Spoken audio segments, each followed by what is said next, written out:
So ladies and gentlemen, welcome to my recap, review, and breakdown for The Penguin episode 4. And what a great episode that was. Put your pants on, Johnny. We need to talk.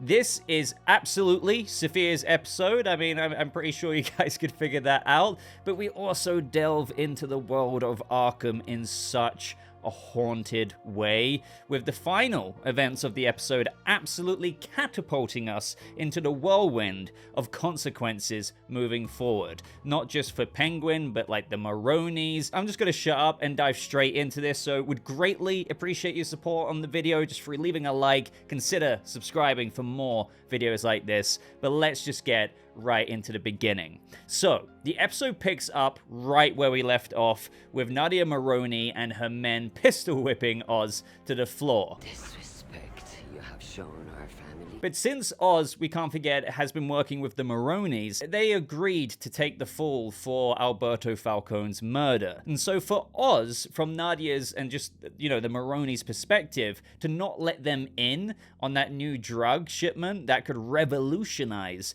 the drug game, it's now very evident that he was playing them. So Nadia reveals to Sophia that Oz killed her brother, even thinking, and I found this fascinating, even thinking that perhaps Sophia asked him to do that in order to take his place. But then she's like, oh, you didn't know. And Sophia's reaction in this moment, I really like how this scene played out from this moment forth. You see Oz basically attempting to weasel his way out of the situation, as always. Now, all while he's squirming in this moment, the camera just focuses on Sophia, who is borderline dissociating with betrayal and this pent-up rage, and it's like a filter got unlocked on Oz for both her and the audience in this moment with what they display visually here. She's seeing him for like the filth that Oz can most certainly display, and if anything really is at his core with the man he is today.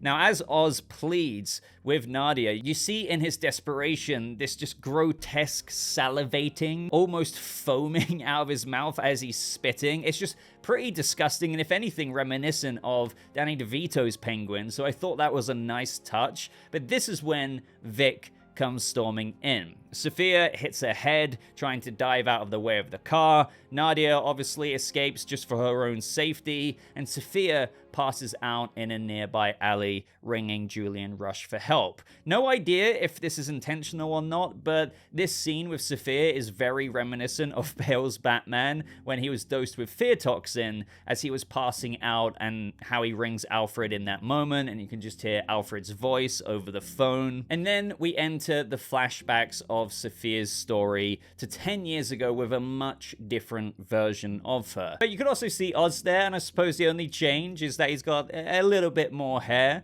Now, Sophia is introduced as the chairwoman of the Isabella Falcone Foundation, in which she explains in her speech that she started with her father to help support charities because when she was 9 years old, her mother took her own life, and she wants to use it to provide women life-saving services. And this is what I mean about a very different Sophia. I mean, don't get me wrong, she's still a Falcone, she's not a saint, she's still very aware of her father's criminal enterprise, but you can tell that all while she understands who her family is and what they are, she seems to have desires to make something good out of something bad, or just in the situation that she was born into. And so, with that reflection there, it's just sad. And as the flashbacks continue, this is why I try to tease in my earlier reviews that you can really see where Sophia is coming from after watching episode 4. Again, you don't condone her actions, but there's a lot of humanizing and empathy that can still go into her character. But another thing that's sad is just, it also showcases how you can see that Oz and Sophia did have a good connection back in the day. I mean, after all, he was her driver and would have spent a lot of time with her.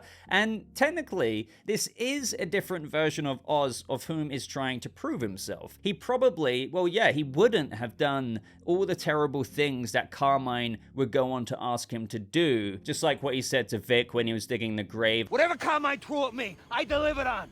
Every goddamn time! He's just simply not at that point yet, but earns that spot and the beginning of that journey by the end of this episode. So really here, he's just in the mode that Vic is in present day. Albeit, what I will say is that Oz probably was a little bit more easily inducted into this life because I'm guessing throughout his teenage years and whatnot, he still did a few dodgy things, of which the trailers tease. We're going to get some flashbacks to some of those childhood scenes, which could show how his brothers even passed away. Now, while Oz goes to get the car, we get the beginning seeds here of what led to Sophia's downfall. So we have Summer Gleason, who works for the Gotham Gazette, introduce herself, and she says that she thinks Sophia could be doing more, and informs her that a number of women over the last decade died the same way, by hanging, like Sophia's mother. The thing is, with what they link it to with regards to the Batman, is that most of these women worked for businesses owned by her father, clearly implying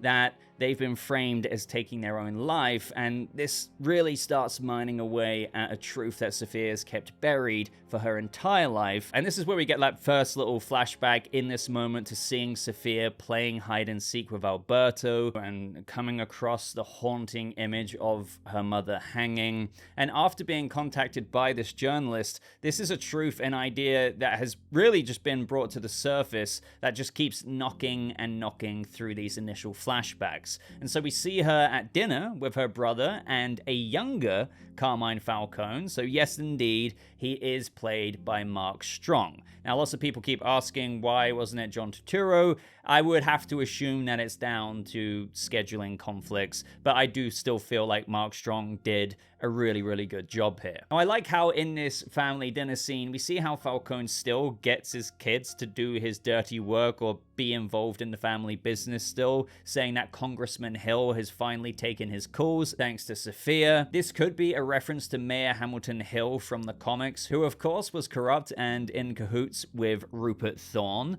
Now, Falcone points out that he had asked Alberto to look into his financial holdings on him, and you can see how this is Falcone perhaps still trying to get dirt here and there on anyone he can in Gotham City.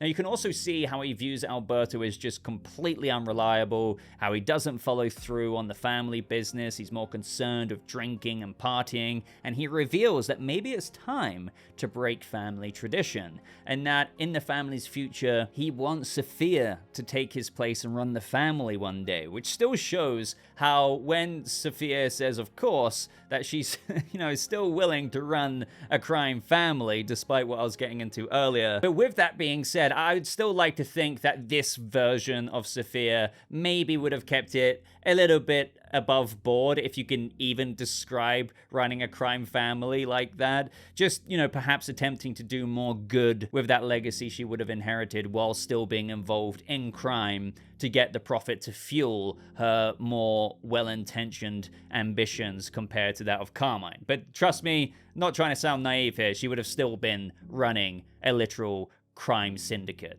So then she mentions that she's been thinking about her mother more, and this makes things with Carmine pretty awkward. Sophia mentions that she doesn't remember her being sick or depressed, but he just says that she was really good at hiding it, and the more Sophia digs, the more you can see Carmine losing patience entertaining that conversation. When dropping off Alberto, Sophia even asks him if Dad ever had any relationships with the girls working at the 44 Below. Now, Alberto really doesn't have anything useful to say, so she gets tempted by the idea to learn more from what Summer Gleason was implying. So in that next scene, she actually shows Sophia the evidence. And so when Sophia actually looks at these defensive wounds, we get an extended flashback scene of when she came across her mother, of where on her hands, her nail, it was very blatant that she was fighting back. Not to mention, you can spot on Carmine's hand those 3 scratches, similar to the scratches that he has in the Batman movie on his face, caused by Selina when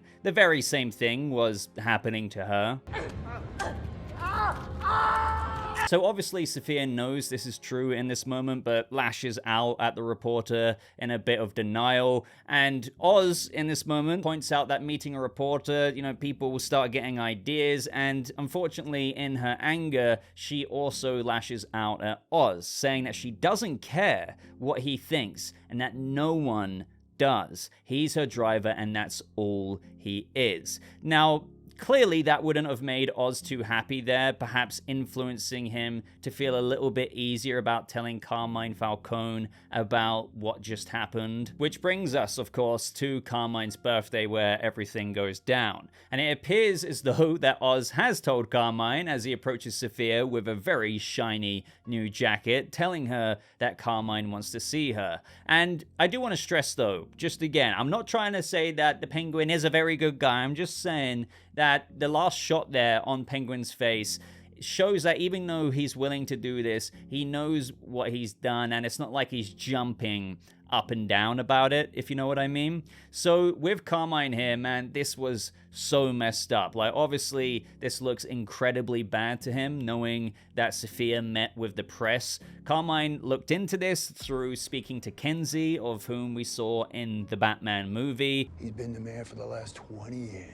He learned that the reporter was working with the police, looking into him for murder for the women working at the club. Now, Sophia tries in this moment to say to him that she knows it must have been a mistake and that there must be an explanation as to why he had scratches on his hands the day Mum died. But in this feeling of betrayal and Carmine's paranoia, he doesn't want to risk anything, and he makes Sophia out to be mentally ill and has different plans for her entirely, which really, I mean, if it wasn't obvious enough already, but adds a whole new depth to Carmine Falcone with how much of a monster he is through what he put his daughter through this episode. Because it's not just sending her to Arkham, it's the stuff that she endured in Arkham, which also ties back to his instruction. I do also believe that when the GCPD arrived to arrest Sophia for the murder of the reporter, so she's also gone now,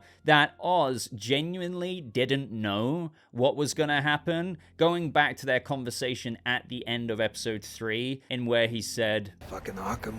His own flesh and blood. So that is something I think Oz genuinely feels a bit bad about. He may not regret what he did because of what he got, but he didn't tell Carmine knowing that this was going to happen. You can see how much work Carmine has put into framing his daughter, claiming that Sophia has a history of mental illness where there is none, and he got a bunch of family members, including, Uncle Luca and Johnny Vitti, to say the same, even a compulsion for killing animals. Like, damn. And what are my overall thoughts on Sophia Falcone not being the Hangman Killer? I mean, honestly, I'm fine with it, because yes, it's a change from the comic books, because she literally was. But as I always say, I expect adaptations to not copy and paste and somewhat try and innovate from that of the source material. So what they did here is still very organically links back to the Batman with what we saw with Carmine, and it still makes Sophia Falcone a villain like she is in the comics, but quite a compelling story and journey to see unfold, because she wasn't once really a villain, albeit she was still in a crime syndicate family, but through subverting what we know in the comic books to still ring true to it in ways, but link it to Carmine with what they set up in the Batman, to still put the character of Sophia in a place of where she is arguably just as ruthless in her actions in present day, mirroring her comic book character. And I would argue that this makes her more interesting than just her, for some reason, stringing up women. And I'm not saying the story for her in Dark Victory isn't interesting, but maybe it just wouldn't make so much sense for her character here. Maybe some people could, chuck in ideas about, well, they still could have given her that trauma for when she was younger, seeing her mother being hanged, so she, for some reason, as she grew up, had, a bit of a psychological issue there and inflicted that upon other people, especially she's grown up in a corrupt crime family, so she may have just dealt with people that way. But I even if I chuck that idea out there, which granted is from the top of my head. Or if you want to propose another idea like that, I still feel like what they did in this iteration of the Batman world is a more compelling one, just through what Sophia has been through in what I've aforementioned. And in the meantime, ladies and gentlemen, she is being remanded to Arkham State Hospital for observation until the start of her trial, which is in 6 months' time. Sophia is terrified, as you would be, knowing that she's not going to make it in a place like that. So Alberto, and this is quite sad in this moment, is really trying to bolster her up and support her, saying that he is going to get her out. Just, you know, showing how close they are. But I also think it makes it interesting in how Alberto still would have had to have endured his father for that amount of time after this. Now, I think that goes to explain how Sophia didn't know that he was an addict, because perhaps he wasn't at the time of when she was put away. But out of knowing that if he tried to go up against his father, he might just have him killed, or something worse like what's happened to Sophia, he stayed in the family, was keeping his lips shut, in all the meantime trying to get her out of Arkham. But that messed up situation of knowing what your father's done to your sister led him most likely to try and decompress and just deal with that through alcohol and drops and things like that. And man, as that music kicks in as she's being dragged away, ladies and gentlemen, we enter Matt Reeves's Arkham. Now the music just jumps up another notch, just adding the terror to these scenes as Sophia violently gets stripped down. And when Sophia said in episode 1 that they did this each and every morning to humiliate them, and they're most certainly not gentle with the checks that they do as well. So Sophia is then introduced to Dr. Ventress and Julian Rush, of whom we've already seen in present day, who will be overseeing her care for the next 6 months. Now, to add salt into the extremely raw wound, Sophia is told that she's under court-ordered mandatory isolation, which means no visitors or outside contact for the entire duration of those 6 months. So she is completely and utterly alone. Now, it does make me wonder if Dr. Ventress is a reference to Floyd Ventress from the comics, who is also known as Mirror Man, who was introduced all the way back in 1954. Now, I actually, funnily enough, find his character to have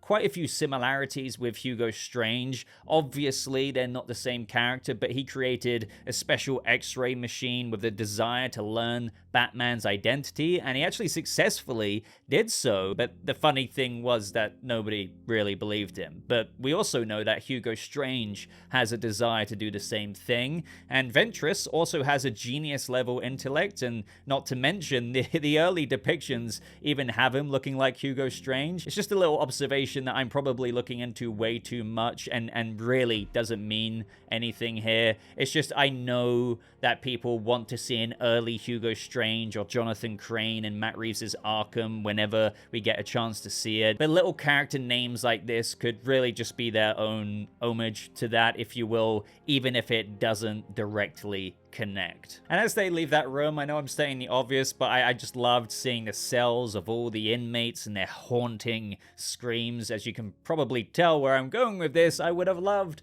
to have seen that Arkham Batverse show come to fruition, but instead I think this is how we're going to get it, and perhaps in future Batverse shows that Matt Reeves has teased. Now, when Sophia is in her cell, she is truly and utterly alone, and this is just the beginning of her downward spiral. A screw comes out the wall, and we have another inmate introduce herself to Sophia, and that kind of reminded me of the scene with Joker and the Riddler, even though their cells weren't next to each other at the end of the Batman movie. But instead here, Sophia is introduced to none other than Magpie.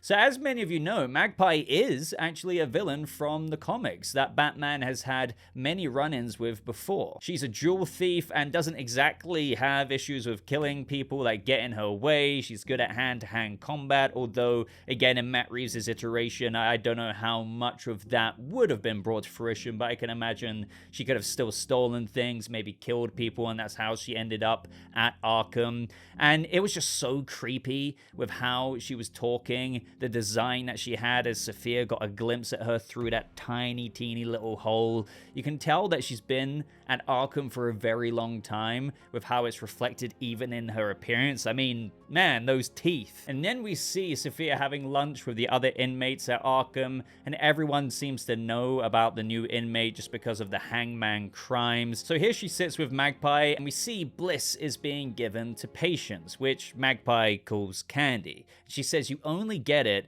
when you're good, which I found to be an interesting comment there, because if you're good, you can escape God knows what kind of stuff they do to you there. But if you're not, then you have to truly endure everything without any form of escapism at all. And also, in this moment, we can see how corrupt Arkham State Hospital can be, with an inmate approaching Sophia who isn't chained, confronting her about killing the girls in the Hangman murders. I mean, you can see the cooks in the background, the security guards, the orderlies, the doctors, just simply standing by and watching it happen. The staff at Arkham literally allow her in this moment to get her body and head kicked in, and she wakes up completely battered and bruised, with Julian Rush even coming in to see her. And speaking of coordinated attacks, Sophia is then taken back to that same hall, is unchained and given a fork, and is faced up against the same woman who beat her senseless before. And this time, Dr. Ventress is even there, just observing. Now, Sophia thinks that he's working for her father, and this is the truth of the situation, I believe, even though I wanted to also rather believe that, just like Arkham in the comics, this doctor is also setting up scenarios like this to just aid his own twisted research. So I think the way I'd view this is Carmine's paying him to do this, but he's also getting a very disturbing kick out of it. Now, this other inmate asks Sophia to end it and ends up ending herself, which I would also, not is only down to her psychosis, but probably what she's also been enduring at Arkham, perhaps adding to the evidence of how, this isn't just what Carmine is. It's not like this situation is unique to Carmine's involvement. They do get up to plenty of other things there. But this, was likely a situation that they wanted to have an excuse in order to put Sophia into shock therapy and make her mind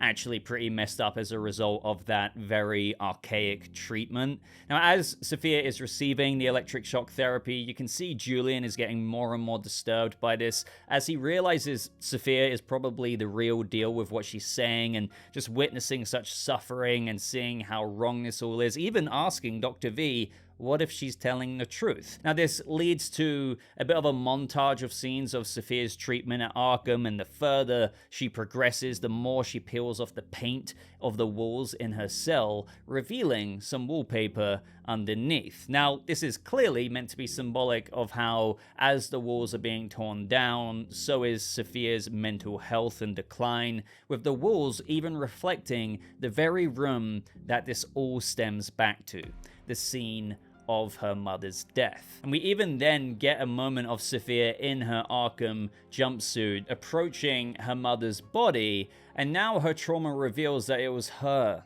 who was hanging, revealing what her traumatic dreams are even in present day. When we first saw that, was it last episode or the episode before that? She wakes up with this trauma. So now, a whole 6 months later, Sophia gets a visitor, and it's Alberto, and he has absolutely soul-breaking news to share with her, and he reveals that she is not going to court because the head of Arkham, Dr. Ventress, is claiming that she's unfit for trial, which just further solidifies the idea that all of this was Carmine Falcone paying the doctor off to make this all happen, so, things wouldn't end up at trial, just in case things did go her way. So this level of corruption with how Arkham and those who work there, have the power to do something like that, really makes me wonder about what else they've done and could do. Such as, just add a side note here, Martha Wayne's time there, and my theory, and how I've mentioned before, how she perhaps knew that her parents who died, with the explanation of it being a murder-suicide, maybe wasn't the real case, but rather Martha was perhaps put in there, even in a similar situation mirroring Sophia, until she eventually got out and was with Thomas Wayne, and how Bruce could learn more about his mother's past in The Batman 2, with what Matt Reeves teased about how it's going to dig into the epic story about deeper corruption, and it goes into places Bruce Wayne couldn't even anticipate in the first one. You can only really begin to imagine how Sophia is feeling in this moment, and now add this context to all of the present day scenes that we've seen so far. It's also a bit heartbreaking seeing Alberto's reaction, because he says he's not going to give up, and he swears to her that one day he'll get her out of here, and as we know, he eventually does manage to do that with the sway that he has, especially after Carmine was no longer around. In the aftermath of this, Sophia is broken, and she has enough of Magpie's shit, wondering if she's been working and spying on her on behalf of Dr. V, and she completely beats the crap out of her. And given how many skull bashes and crushes went to that table, she highly likely ended up killing her. So I guess this is the extent of Magpie's story in the Batverse. And scenes like this also make me wonder, just by the way, another side note, even though this is before Barry Keoghan's Joker ends up in Arkham, how many people he's probably killed in there, similar to scenes like this. But now, guys, we are back in present day, with Julian Rush having saved Sophia from the alley, and she looks around his office, and I found it quite interesting that they wanted to clearly point out with the camera's focus that Julian Rush is also on, like, what, 4 to 5 different types of medication himself. So could that make any of the theories of Julian Rush being an adaptation of a character from the comics ring true? Maybe, but maybe not. The idea that people were going with there is that maybe they could have changed his name as well, like Oz Cobb, but even more so, with people hoping that he's going to end up being someone like Jonathan Crane, perhaps even going with the Gotham route of Crane's father in season 1 wanting to eliminate fear.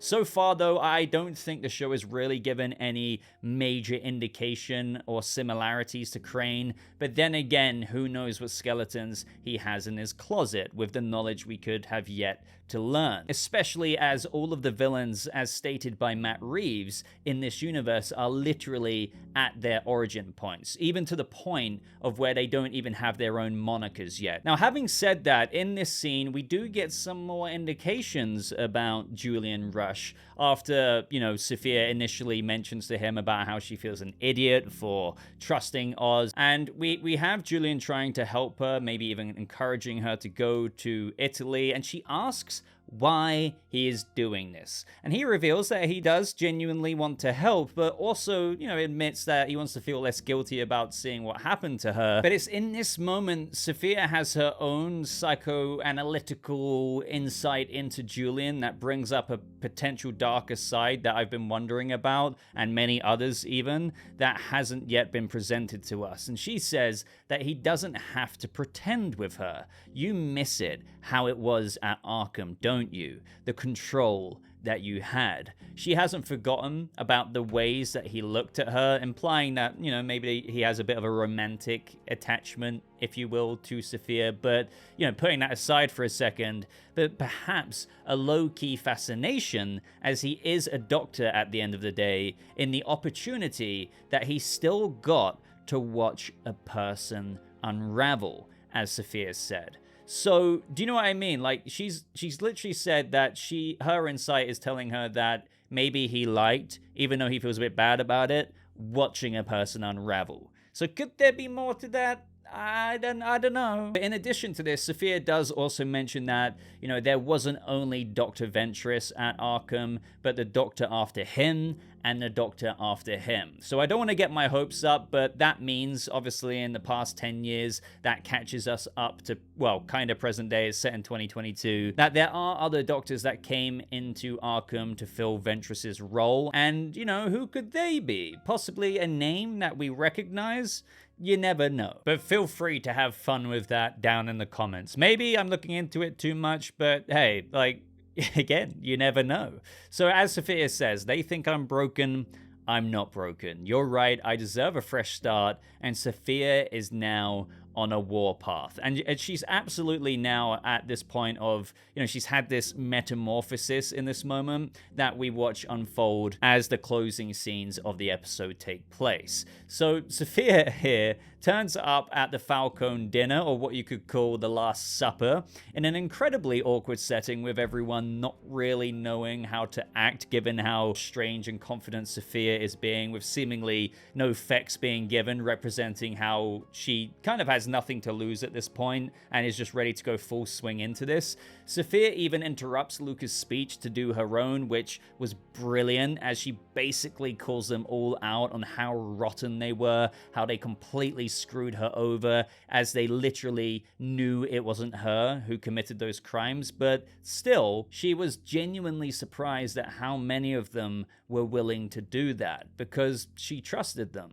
she loved them, and yet not a single one of them tried to help her except for her brother. This whole scene, I know I say it each and every review, and I know I say this each and every review, but it was absolutely a brilliant performance by Kristen Milioti, and I really hope that this launches her into a well-deserved Emmy nomination. But for all I know, again, I haven't seen the next 4 episodes like other reviewers, and they're saying it gets even better. And it's just almost hard to believe, because I feel like the performances we're seeing in scenes like this are already sky high. So I am very, very excited there. And ladies and gentlemen, in the final scenes, we see Sophia bringing out Carla's daughter to safety in the greenhouse, as obviously she's innocent and young and wasn't complicit. But she kills each and every single one of them who had a hand in her imprisonment through ventilating gas throughout the whole house. And as she walks around, there are so many bodies there. But I said each and every single one of them. Well, technically not. She deliberately wanted to keep Johnny Vitti alive. Now, I felt like, to be fair, like my only critique here is that it was kind of convenient through how she opened his window earlier on to keep him alive, because, when going to bed, he could have just easily shut it to not catch a chill. But either way, as she says, put your pants on, Johnny. We need to talk. What a fantastic way to end the episode. And speculation, man, I can do that now. And my only speculation here really is this means war.